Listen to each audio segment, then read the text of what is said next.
हम भारत के लोग अपनी एकता, अखंडता और संप्रभुता की सुरक्षा के लिए अपनी जान की बाजी लगा देते हैं।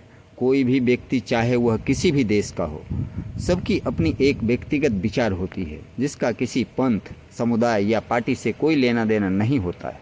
उसी तरह नुपुर शर्मा के द्वारा मोहम्मद पैगंबर साहब के बारे में बोला गया शब्द या वाक्य नुपुर शर्मा का व्यक्तिगत विचार हो सकता है। हम भारतीय आज तक खासकर सनातन धर्म से जुड़े लोगों ने कभी भी किसी भी धर्म या समुदाय के इष्ट देव को अपमानित नहीं किया है, लेकिन सनातन धर्म को छोड़कर बाकी के धर्म ने समय समय पर मेरे इष्ट देव या भगवान को जरूर अपमानित किया है, और उसने ऐसा जानबूझकर किया है।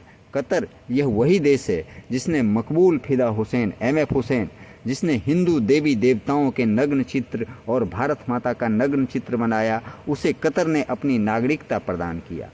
सऊदी अरब के प्रिंस सुलेमान ने 18 जून 2017 को एक इंटरव्यू के दौरान कहा था कि मोहम्मद पैगंबर साहब के असली वंशज उन्हीं के देशवासी हैं। भारत, पाकिस्तान और बांग्लादेश के मुसलमान मुस्लिम नहीं हैं। प्रिंस सुलेमान भारत, पाकिस्तान और बांग्लादेश के मुसलमानों को अल हिंदी मुस्किन कहते हैं। इसका अर्थ है कि वह दोयम दर्जे के मुस्लिम हैं। अरब में यह विचार सिर्फ वहाँ के प्रिंस की नहीं बल्कि आम लोगों की भी है। उनका मानना है कि ये वो लोग हैं जिन्होंने हिंदू धर्म को छोड़कर मुस्लिम धर्म अपनाया है। सऊदी अरब में सिर्फ वहीं के स्थानीय लोगों को ही महत्वपूर्ण पदों पर नियुक्ति की जाती है। इस्लामी सहयोग संगठन, organisation of Islamic corporation OIC से मेरा एक सवाल है। हिंदुस्तान में हिंदू और मुसलमान को लेकर विवाद हो या कोई और मामला, आप उसमें बिना सोचे समझे और बिना संकोच किए शामिल हो जाते हैं। पाकिस्तान में हिंदुओं के मंदिरों को तोड़ दिया जाता है और वहाँ के स्थानीय मौलवी और प्रशासन का पूरा सहयोग मिलता है। वहाँ के आम लोग करते हैं जो इस्लाम धर्म से जुड़े हुए हैं। तब आप कहाँ होते हैं? बांग्लादेश में हिंदुओं के पूजा स्थल पर सैकड़ों की संख्या में मुसलमान आकर हिंदुओं के देवी देवताओं को अपमानित करने के साथ साथ लूटपाट करके चले जाते हैं। तब आप कहाँ होते हैं? OIC के कितने देश ऐसे हैं जहाँ इस्लाम धर्म को छोड़कर बाकी धर्म के लोग को धार्मिक आज़ादी है? OIC के कितने देश ऐसे हैं जहाँ सिर्फ इस्लाम और शरिया कानून है और अन्य धर्मों को सिर्फ घर में या रजिस्टर्ड मंदिरों में ही पूजा करने की आज़ादी है? तब आपकी धार्मिक आज़ादी वाली विचारधारा कहाँ चली जाती है? भारत के लोग तो बेगैरत हैं। इनको इस देश में जितनी आज़ादी मिला उसका इन्होंने गलत फ़ायदा उठाया है। मस्जिद को छोड़िए, ये लोग सार्वजनिक जगहों पर, सड़क पर, ट्रेन में, प्लेटफॉर्म पर, दफ्तर में भी नमाज अदा करने के लिए बैठ जाते हैं और भारत सरकार और आम लोग इसका विरोध नहीं करते हैं। रेडियो फ्री एशिया के अनुसार चीन में आतूस जिले के सुतांध गांव में बनी तोकुल मस्जिद को सरकारी महकमे ने ध्वस्त करा दिया और इसके बाद वहां पर शौचालय और रेस्ट रूम बनवा दिया गया। 2016 से जारी अभियान में इलाके की 3 मस्जिदों को ध्वस्त कराया जा चुका है। आपके नज़र में यह कभी नहीं आता? चीन के उइगर मुसलमान आपके नज़र में मुसलमान नहीं हैं। अगर नुपुर शर्मा अपनी गलत बयान के लिए माफ़ी मांग सकती है तो आल्ट न्यूज़ के फैक्ट चेकर मोहम्मद जुबैर को भी इसके लिए माफ़ी मांगनी चाहिए कि इसने सभी तथ्यों को नहीं दिखाकर सिर्फ उतना ही दिखाया जिसमें मोहम्मद पैगंबर साहब को गलत बोला गया।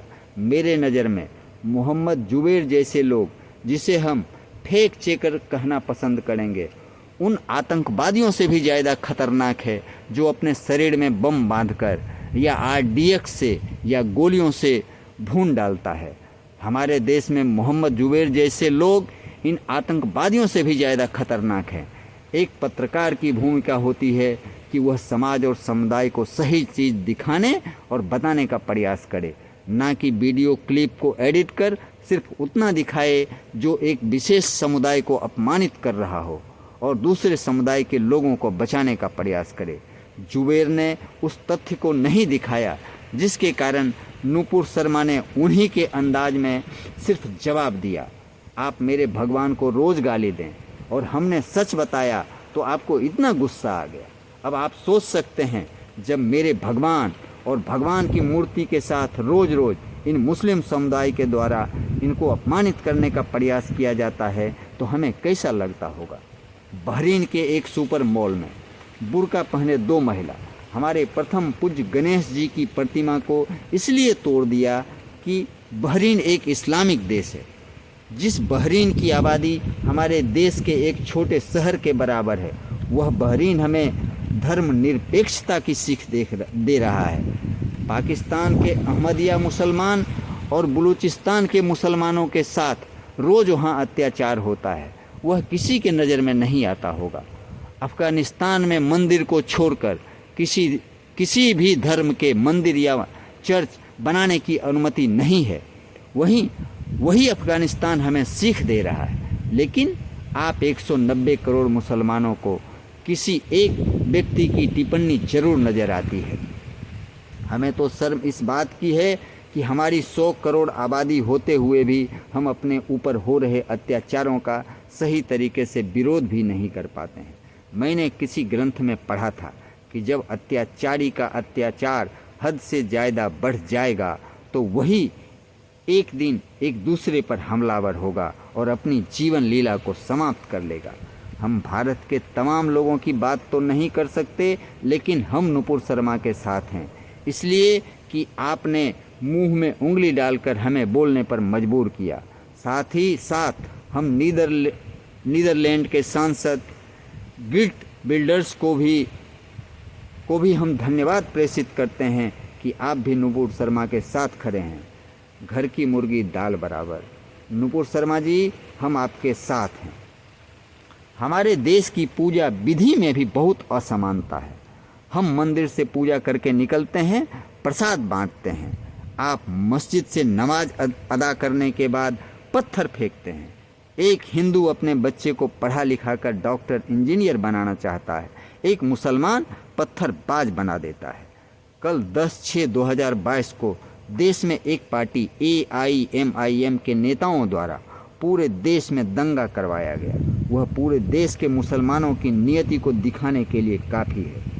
हम शास्त्र और शस्त्र दोनों की पूजा करते हैं। याद रखना, जिस दिन हमने शास्त्र को छोड़कर शस्त्र पकड़ लिया, तुम्हारी नस्लों की तस्वीर बदल जाएगी। हर हर महादेव। जय श्री राम। जय जय जय बजरंगबली। भारत माता की जय। वंदे मातरम। जय हिंद। धन्यवाद।